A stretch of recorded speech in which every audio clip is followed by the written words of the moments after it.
ಆಶೀನರಾದಂಥ ಎಲ್ಲ ಗುರುಬಂಧುಗಳಲ್ಲಿಯೂ ಹಾಗೂ ತಮ್ಮೆಲ್ಲರಲ್ಲಿಯೂ ನನ್ನ ವಂದನೆಗಳನ್ನು ತಿಳಿಸುತ್ತಾ, ಸುಖ ಸ್ವರೂಪರೇ, ಇಲ್ಲಿವರೆಗೂ ಕಾಮದಹನದ ಒಂದು ವಿಚಾರವನ್ನು ಎಲ್ಲ ಅನುಭವಗಳು ತಿಳಿಸ್ಯಾರ. ಕಾಮ ಎಲ್ಲಿ ಉತ್ಪನ್ನಕ್ಕನ, ಅದರ ಕಾಮನ ಸ್ಥಾನ ಯಾವುದು? ಮನಸ್ಸು. ಆ ಮನಸ್ಸ ಎಲ್ಲ ಗೆನ್ಕಿ ಆಗ್ತೈತಿ. ಅದರಿಂದ ಸುಖ ಐತಿ, ಇದರಿಂದ ಸುಖ ಐತಿ ಅಂತ ಹೇಳಿ. ಅದಕ್ಕೆ ಅವರು ಬೇಡ ಬೇಡಲೇ ಮನವೇ ಮಾಡಿ ವಿಷಯ ರಾಶಿ ಕೆಡದಿರು ಅಂತ ಸಾರಿ ಸಾರಿ ಹೇಳಿತಿ. ಹೌದಲ್ರಿ? ವಿಷಯದ ಆಶೆಯನ್ನ ಮಾಡಿ ಮಾಡಿ ಏನೇನಾಗಿ ಹೋಗ್ಯಾವು ನೋಡ್ಕೋರಿ ಜನ್ಮಗಳ. ಅದಕ್ಕೆ ಈಗ ವಿಷಯದ ಆಶೆಯನ್ನ ಮಾಡಿ ಕೆಡಬೇಡ್ರಿ ಅಂತ ಅನುಭವಗಳ ಎಚ್ಚರಿಕೆ ಕೊಡ್ತಾರೆ ನಮಗೆ. ಒಂದೊಂದು ಜನ್ಮದಲ್ಲಿ ಒಂದೊಂದು ವಿಷಯಕ್ಕಾಗಿನ ಜನ್ಮ ಕಳ್ಕೊಂಡು ಬಂದೇವ್ ನಾವು. ಪತಂಗ ಆಗಿ ರೂಪಕ್ಕೆ ಬೆನ್ನತ್ತಿ, ಹೌದಲ್ರಿ? ಒಂದೊಂದು ಇಂದ್ರಿಯಕ್ಕಾಗಿನ ಜನ್ಮವನ್ನು ಕಳ್ಕೊಂಡು ಬಂದೆವು. ಈಗ 5 ಇಂದ್ರಿಯಗಳನ್ನ 5 ವಿಷಯಕ್ಕಾಗಿ ಬಳಕೆ ಮಾಡಿಕೊಂಡು ನೀವು ಏನು ಕಾಣ್ತೀರಿ ಸುಖವನ್ನ? ಸುಖ ಅದ್ರೊಳಗೆ ಐತನೋ ಹೆಂಗೋ? ಇದು ಎಲ್ಲ ಎದಕ್ಕೆ ನಡೆದೈತಿ ಅಂದ್ರೆ ವಿಷಯದಲ್ಲಿ ಸುಖ ಐತೆ ಅನ್ನುವಂತ ತಪ್ಪು ತಿಳುವಳಿಕೆ, ಅಜ್ಞಾನದಿಂದ ಇದು ಕಾಮನ ಉದಯ ಆಗೈತಿ. ಅಜ್ಞಾನನ ಇದಕ್ಕೆ ಕಾರಣ. ಅಜ್ಞಾನವನ್ನ ಹೊಡೆದು ಓಡಿಸ್ಕೋಬೇಕಾಗೈತಿ. ಇದು ಮನುಷ್ಯ ಜನ್ಮಕ್ಕೆ ಬಂದ್ಮೇಲೆ ಅದನ್ನು ಹೊಡೆದು ಓಡ್ಸಕ್ ಸಾಧ್ಯ ಐತಿ. ವಿಷಯದಲ್ಲಿ ಸುಖ ಇಲ್ಲ ಅಂತ ಅದನ್ನ ತಿಳ್ಕೊಂಡು ಅದ್ರ ಮೇಲಿನ ಮೋಹವನ್ನು ಕಳ್ಕೋಬೇಕಾಗೈತಿ. ಇದಕ್ಕೆ ಕಾರಣ ಮೊದ್ಲೇಕೆ ಶರೀರ ತಾನಂತ ತಿಳ್ಕೊಂಡಿದ್ದ. ಹೌದಲ್ರಿ? ಶರೀರ ನಾನಂದ ಮೇಲೆ ಇದೆಲ್ಲ ಚಾಲು ಆತು. ಇದು ನಾನಲ್ಲ ಅನ್ನೋದನ್ನ ಮೊದ್ಲೇ ಖಾತ್ರಿ ಮಾಡ್ಕೋಬೇಕಾಯ್ತು. ಶರೀರ ತಾನಂತ ಅಂದಿದ್ದ ಮಹಾ ತಪ್ಪು. ಹೌದಲ್ರಿ? ಇದನ್ನ ನಾನಂತ ಕರ್ಕೊಂಡಿದ್ದ ತಪ್ಪು. ಇದನ್ನ ಕಲಿಸಿಬಿಟ್ರಿ ನಮಗೆ. ಅದಕ್ಕೆ ಮೊದ್ಲೇಕ್ ನಮ್ಮ ಸಂತರು ಹೇಳಿದ್ರಲ್ಲ, ಇದನ್ನ ಬಂಧನ ಯಾರು ಪರಿಹಾರ ಮಾಡಲಾರರು. ಬಂಧುಗಳು, ತಂದೆ ತಾಯಿಗಳು, ಹೌದಲ್ರಿ, ಮಿತ್ರರು, ಬಂಧು ಬಾಂಧವರು ಯಾರು, ಆಜು ಬಾಜುದವ್ರು ಯಾರು ಪರಿಹಾರ ಮಾಡೋದಿಲ್ಲ. ಯಾಕಂದ್ರೆ ಎಲ್ಲರೂ ಶರೀರ ನಾನಂತನ ಕಲಿಸ್ತಾರ. ಶರೀರ ಅಂದ್ರೆ ನೀನ ಅಂತ ಕಲಿಸ್ತಾರ. ಇದಕ್ಕೆ ಇಟ್ಟಂತ ಹೆಸರ ನಿಂದ ಅಂತ ಕಲಿಸ್ತಾರ. ಅದ್ರ ಮೇಲಿನ ಮೋಹಕ್ಕೆ ಒಳಗಾಗಿಬಿಟ್ಟೇವ್ ನಾವು. ಇದರಿಂದನ ಬಂಧನ ಆಗೈತಿ. ಇದನ್ನ ಕಳ್ಕೊಳ್ಳುವಂತ ಉಪಾಯ ಎಲ್ಲಿ ಸಿಗ್ತಾವ ಅಂದ್ರ ಆ ಶ್ರವಣದಿಂದ ಸಿಗ್ತಾವ. ಸಂತರ ಗೋಷ್ಠಿ ಒಳಗ್ ಸಿಗ್ತಾವ. ಸಂತರು ಅಂದ್ರೆ ಯಾರು ಅಂದ್ರೆ ತಮ್ಮ ನಿಜವನ್ನ ಅರಿತಂತವ್ರು, ಶಾಶ್ವತವಾದಂತಹ ಸುಖದಲ್ಲಿ ನೆಲೆಯಾಗಿ ನಿಂತವ್ರು. ಅಂತವರಿಂದ ಈ ವಿಚಾರವನ್ನ ಕೇಳುವುದರಿಂದ ಇದರ ಮ್ಯಾಲಿನ ಮಮಕಾರವನ್ನ ದೂರ ಮಾಡ್ಕೊಳಕ್ ಸಾಧ್ಯ. ಅದಕ್ಕೆ ನಿರಂತರವಾಗಿ ಅಂತವರ ಸಂಘ ಮಾಡುವಂತ. ಬಹಳ ದಿನ ಅವ್ರ ಸಂಘವನ್ನ ಮಾಡಿದಾಗ ಇದರ ಮ್ಯಾಲಿನ ಮಮಕಾರವನ್ನ ಕಳ್ಕೊಳಕ್ ಸಾಧ್ಯ ಐತಿ. ಇಲ್ಲ ಅಂದ್ರೆ ಇದ್ರ ಮಮಕಾರವನ್ನ ಕಳ್ಕೊಳಕ್ ಆಗುದಿಲ್ಲ.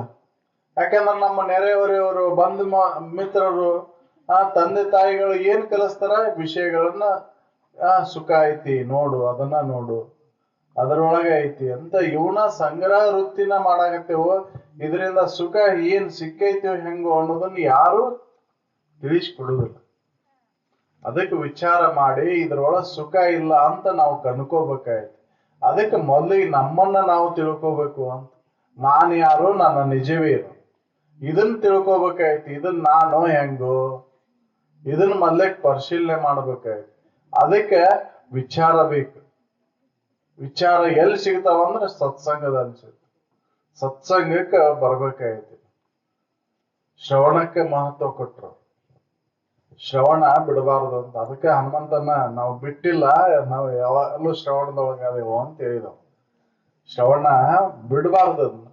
ಜನ್ಮ ಪರ್ಯಂತರವಾಗಿ ಇದನ್ನು ಶ್ರವಣದೊಳಗೆ ಇದ್ರೆ ಮಾತ್ರ ಏನೋ ಹತ್ಲಿಕ್ಕಂದ್ರೆ ಹತ್ತಲಿಲ್ಲ. ಅದೇನು ಹೇಳಾಕ್ ಬರುದಿಲ್ಲ.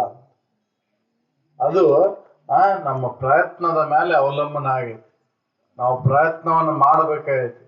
ನಮ್ದು ಹೆಂಗಾಗೈತಿ ಅಂದ್ರೆ ಕಾದ ಹಂಚಿನ ಮೇಲೆ ನೀರ್ ಸುರಿದಂಗ ಆಗತೈತಿ. ಹಿಡಿಯಾಕವಲ್ಲದ. ಹೌದಲ್ರಿ? ಹಿಡಿದ ಇಲ್ಲಿ ನೀರ್ ನಿಲ್ಲೋದೇ ಇಲ್ಲ ಅದ್ರೊಳಗೆ. ಕಾದ ಹಂಚಿನ ಮೇಲೆ ನೀರು ಸುರಿಯೋದ್ರೆ ಹೆಂಗಾಕೈತಿ? ಚೊರ್ರಂದು ಹೋಗಿ ಬಿಡ್ತೈತಿ. ಹಂಗಾಗೈತಿ. ಯಾಕಂದ್ರ ವಿಷಯದಲ್ಲಿ ಸುಖ ಬುದ್ಧಿಯನ್ನು ಇಟ್ಕೊಂಡು ಕುಂತೇವ್ ನಾವು. ಆ ವಿಷಯದಲ್ಲಿ ಸುಖ ಬುದ್ಧಿಯನ್ನು ಇಟ್ಕೊಂಡು ಕುಂತವ್ರಿಗೆ ಇದು ಹತ್ತುದ ಇಲ್ಲ ಅಂತ.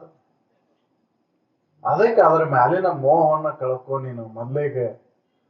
ವಿಷಯದೊಳಗ ಸುಖ ಸಿಕ್ಕಿಲ್ಲ, ಎಂದೂ ಸಿಕ್ಕಿಲ್ಲ. ಎಷ್ಟು ಜನ್ಮ ಆತ ಹುಡುಕೊಂತ ಬಂದ ಯಾವ ದೇವಾನುದೇವತೆಗಳಿಗೆ ಸಿಕ್ಕಿಲ್ಲ. ವಿಷಯದೊಳಗ ಸುಖ ಐತಿ, ಅವು ಬೆಳಲಾಕತ್ತವು. ಅವು ನಾ ಹೆಚ್ಚು ನೀ ಹೆಚ್ಚು ಅಂತನ ಅವಕ್ಕೂ ಪದವಿಗಳನ್ನ ಬಯಸಾಕತ್ತವು. ಆ ಪದವಿಯಿಂದ ಸುಖ ಸಿಕ್ಕೈತಿ ಹೆಂಗ ನೋಡು. ಯಾವುದು ಸಿಕ್ಕೇ ಇಲ್ಲ. ಯಾವ ಪದವಿಯನ್ನ ಪಡೆದ ಸುಖದಿಂದ ಅದಿ ನೀನು? ಈ ಜಗತ್ತಿನ ಒಡೆಯನಾದಾಗ ಆ ಪದವಿಯನ್ನ ಪಡೆದ್ರ ಸುಖದಿಂದ ಅದೇನೋ ಇಲ್ಲ. ಮತ್ತೆ ಇನ್ನು ಬೇಕು ಬೇಕು ಅಂತ ಹಪೋಪಿ. ಅದಕ್ಕೆ ಅದನ್ನ ಬಿಡು. ಬಿಟ್ಟು ಇಂದ್ರಿಯಗಳನ್ನ ನಿನ್ನ ಹಿಡಿತದೊಳಗೆ ಇಟ್ಕೋ. ಈ ಮನಸ್ಸನ್ನ ಅಂತಃಕರಣವನ್ನ ನಿನ್ನ ಹಿಡಿತಗಿಟ್ಕೋ. ಅದ ಕ್ಷಮೆ. ಕ್ಷಮೆಯಿಂದ ಮುಖತಿ ಸಾಧನ ಪರತನುಂಟೆ ಅಂತ ಹೇಳಿ. ಕ್ಷಮೆ ಗುಣ ಬೆಳೆಸ್ಕೋ. ಅಂದ್ರ ಮನೋನಿಗ್ರಹವನ್ನ ಬೆಳೆಸ್ಕೋ.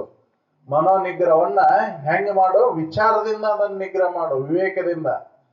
ಹಂಗ ಒತ್ತಾಯದಿಂದ ಮಾಡಬೇಡ. ಅದನ್ನ ಒತ್ತಾಯದಿಂದ ಮಾಡಿದ್ರೆ ಮೊದಲಿಗೆ ಎಷ್ಟಿತ್ತು ಅದ್ರ ತೀವ್ರವಾಗಿ ಅದು ಹೊರಗೆ ಹೋಗ್ತೈತಿ. ಅದು ಮೊದಲಿನಕಿನ್ನ ತೀವ್ರತೆಯನ್ನ ಪಡಿತೈತಿ.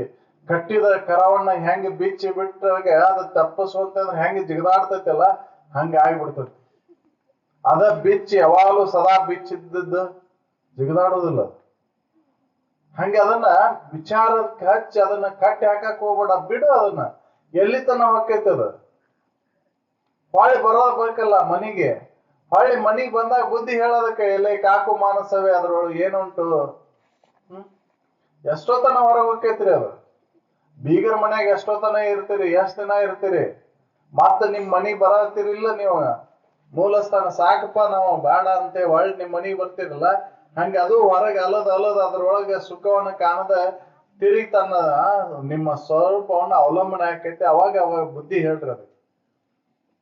ಎಲೆ ಕಾಕು ಮಾನಸವೇ ಅದ್ರೊಳಗೆ ಏನು? ಅದನ್ನ ನಿಲ್ಸಾಕ ಏನೋ ಸಾಕಷ್ಟು ಇವತ್ತೆಲ್ಲ ಜಗತ್ ಮನಸ್ಸು ನಿಲ್ಸಾಕ ಸಾಕಷ್ಟು ಏನೇನೋ ಯೋಗಾಚರಣೆಗಳನ್ನ ಮಾಡಕೊಂತ ಹೊಂಟೈತಿ. ಆ ಯೋಗ ಈ ಯೋಗ ಅಂತ ಅದ್ರಾಗ ಬಳಲ್ತೀರಿ ಯಾಕೆ ಅಂತ ಅವ್ರ ಅನುಭವಗಳು ಹೇಳ್ತಾರ. ಬೇರೊಂದು ಯೋಗದಲ್ಲಿ ಬಳಲ್ದೆ ಆನಂದವನ್ನೇ ಸೂರಿಗೊಡುವ ಆತ್ಮ ನಿಜ ನಿಷ್ಠರಾಗಿರು. ಎಲ್ಲೈತಿ ಆನಂದ? ನಿಮ್ಮೊಳಗ ಐತಿ. ನಿಮ್ಮನ್ನ ಬಿಟ್ಟು ಹೊರಗಿಲ್ಲದು. ಅದನ್ನ ಅನುಭವದಿಂದ ಕಂಡ್ಕೊರಿ, ಇಂದ್ರಿಯಗಳಿಂದ ನೋಡ್ಬೇಡ್ರಿ ಅದನ್ನ ಅಂತ ಹೇಳ್ತಾರ. ತಾನೇ ತನ್ನೊಳು ತನ್ನ ನಿಜವ ನೋಡಲು ಪರಮಾನಂದಮಯ ಚಿದಖಂಡ ರೂಪನಿಯವನು ಅಂತ. ವ್ಯಾಪಕವಾದಂತಹ ಚೈತನ್ಯ ಸ್ವರೂಪರ ನೀವದಿರಿ, ಆನಂದ ಸ್ವರೂಪರ ನೀವದಿರಿ. ಅದನ್ನ ನೋಡುವಂತ ದೃಷ್ಟಿಕೋನವನ್ನ ಬದಲಿಸ್ಕೋರಿ ಅಂತ. ಹೊರಗೆ ಹುಡುಕಾಕತ್ತೀರಿ, ಹೊರಗೆ ಹುಡುಕದ ಅದನ್ನ ನಿಮ್ಮೊಳಗ ನೋಡ್ಕೋರಿ. ಇಂದ್ರಿಯಗಳಿಂದ ನೋಡದ ಅದನ್ನ ಅನುಭವದಿಂದ ನೋಡ್ರಿ ಅಂತ. ಇದನ್ನ ನಿರಂತರವಾಗಿ ತನ್ನನ್ನ ತಿಳ್ಕೊಂತ ಹೋಗೋದ್ರಿಂದ ಭೇದ ಭಾವ ದೂರ ಆಕೈತಿ. ಹೌದಲ್ರಿ? ಭೇದ ಯಾವ್ದಕ್ಕೈತಿ ಅಂದ್ರ ನಾನು ಅಂದ್ರೆ ಶರೀರ ಅಂತ ಐತಿ ಹಿಡ್ಕೊಂಡೇನಿ. ಈ ಶರೀರ ನಾನಲ್ಲ ಅಂತ ತಿಳುವಳಿಕೆಯನ್ನು ಮಾಡ್ಕೊಂತ ಹೋದಾಗ ಇನ್ನೊಂದು ಶರೀರನು ಈ ಶರೀರ ಗತಿ ಐತಿಪ್ಪ, ಅದ್ರೊಳಗೆ ಇರುವಂತ ಚೈತನ್ಯ ಒಂದೈತಿ ಅನ್ನುವಂತ ಭಾವ ಉದಯ ಆಕೈತಿ. ಅದು ಭೇದತ್ವ ದೂರ ಆಕೈತಿ ಅಂತ.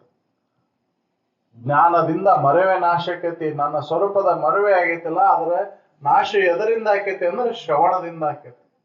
ಅದಕ್ಕೆ ಶ್ರವಣಕ್ಕೆ ಒತ್ತು ಕೊಟ್ರು. ಈ ಶ್ರವಣ ಅನ್ನೋದು ಪರೋಕ್ಷ ಜ್ಞಾನ. ಅಪ್ರೋಕ್ಷಕ್ಕೆ ಕೊಂಡೊಯ್ಬೇಕಿಂದ. ಅಪ್ರೋಕ್ಷಕ್ಕೆ ಕೊಂಡೊಯ್ದ ಹೊರತು ಆ ಶೋಕ ನಿವೃತ್ತಿ ಆಗುದಿಲ್ಲ. ಶೋಕ ನಿವೃತ್ತಿ ಆಗ್ಬೇಕಂದ್ರೆ ಅಪ್ರೋಕ್ಷ ಜ್ಞಾನವನ್ನ ಮಾಡ್ಕೋಬೇಕು. ಅದಕ್ಕೆ ಅನ್ನಾರು ಹೇಳಿದ್ದು ಅಪ್ರೋಕ್ಷ ಜ್ಞಾನದಿಂದ ಮಾತ್ರ ಶಾಶ್ವತವಾದಂತಹ ಸುಖವನ್ನು ಅನುಭವಿಸಕ್ ಸಾಧ್ಯ. ಇಲ್ಲ ಅಂದ್ರೆ ಅನುಭವಿಸಕ್ ಆಗುದಿಲ್ಲ. ನಾವ್ ಎಷ್ಟೋ ಕೇಳುದು ಹೇಳುದು ಮಾಡಿದ್ರೆ ಎಲ್ಲಾ ವ್ಯರ್ಥ. ಇದನ್ನ ಆಚರಣೆ ತರಬೇಕು. ನನ್ನೊಳಗೆ ನಾನು ಪರಿಶೀಲನೆ ಮಾಡಿ ನೋಡ್ಕೋಬೇಕು, ಇದು ಹೌದು ಅಲ್ಲೋ ಅನ್ನೋದನ್ನ. ಅವ್ರು ಹೇಳಿದ್ರು, ಅನುಭವಗಳು ಹೇಳಿದ್ರು. ಈ ಶರೀರ ನೀನಲ್ಲ, ಇದು ಅಂತಃಕರಣನು ನೀನಲ್ಲ, ಮನಬುದ್ಧಾದಿಗಳು ನೀನಲ್ಲ, ಇಂದ್ರಿಯಗಳು ನೀನಲ್ಲ, ನೀನ್ ಯಾವುದು ಅಲ್ಲ. ಇದು ನೀನೇನದಿ? ಸಚ್ಚಿದಾನಂದಮಯ ಚಿದಖಂಡ ರೂಪನ್ ನೀನದಿ ಅಂತ. ಅದನ್ನ ನನ್ನೊಳಗೆ ನಾ ಪರಿಶೀಲನೆ ಮಾಡ್ಕೊಂತ ಹೋಗ್ಬೇಕು. ಅವ್ರು ಹೇಳಿದ್ರು, ಇದು ಮಲಬೇಡ್ರ ಬೆಸ್ಸಿಗೆ, ಇದು ನೀನ್ ಅತಿ ಶುದ್ಧ ನೀನದಿ ಇದರೊಳಗೆ. ಇದು ಕರ್ಮಕ್ಕನುಸಾರವಾಗಿ ಬಂದಂತ ದೇಹ. ಯಾಕೆ ಕರ್ಮ ನಡೆದೈತಿ ಅಂದ್ರ ವಿಷಯದಲ್ಲಿ ಸುಖ ಐತಿ ಅನ್ನೋದ್ರಿಂದ ಕರ್ಮ ನಡೆದೈತಿ. ಆ ವಿಷಯದಲ್ಲಿ ಸುಖ ಬುದ್ಧಿಯನ್ನ ತಾಳಿದ್ದ ದುಃಖಕ್ಕೆ ಕಾರಣ ಆಗೈತಿ. ಅದನ್ನ ಮೊದ್ಲೇಗ್ ಬಿಡಬೇಕು ಬಲು ಹಿಂದೆ ಅಂತ. ಮೊದ್ಲೇ ಬಹಳ ಹಿಂದೆ ಬಿಟ್ಟು ಬಿಡ್ಬೇಕು ಅಂತ. ಇದನ್ನ ಬಿಟ್ಟಾಗ ಶಾಶ್ವತವಾದಂತ ಸುಖವನ್ನು ಅನುಭವಿಸಕ್ ಸಾಧ್ಯ ಐತಿ. ಅದನ್ನ ಕಾಮವನ್ನ ತ್ಯಾಗ ಮಾಡ್ಬೇಕಾಗೈತಿ ನಾವು. ಅದನ್ನ ಹೊರಗೆ ಸುಡುವುದರಿಂದ ಬರುದಿಲ್ಲ. ಹೊರಗೆ ಯಾರ್ದೋ ಕಟ್ಟಿಗೆ ಯಾರ್ದೋ ಕುಳ್ಳು ತಂದು ಸುಡುವುದರಿಂದ ಬರುವುದಿಲ್ಲ. ಅದ ಕಾಮವನ್ನು ಸುಟ್ಟಂಗ ಆಗುದಿಲ್ಲ. ಅದನ್ನ ಒಳಗೆ ಸುಡಬೇಕಾಗೈತಿ. ಜಡ ಬೆಂಕಿ ಕಾಮವನ್ನು ಸುಡಲಾರದು. ಕಾಮವನ್ನು ಸುಡುದು ಜ್ಞಾನ. ಜ್ಞಾನನ ಮುಖ್ಯ ಕಾರಣ ಕಾಮವನ್ನು ತ್ಯಾಗ ಮಾಡ್ಲಿಕ್ಕೆ. ಅದಕ್ಕೆ ಅಂತ ಜ್ಞಾನಕ್ಕೆ ನಾವು ಒತ್ತು ಕೊಟ್ಟು ಈ ಮನುಷ್ಯ ಜನ್ಮವನ್ನು ಸಾರ್ಥಕಗೊಳಿಸೋಣ ಅಂತೇಳಿ ನಾನು ಒಂದೆರಡು ಮಾತನ್ನು ಮುಗಿಸ್ತೇನೆ.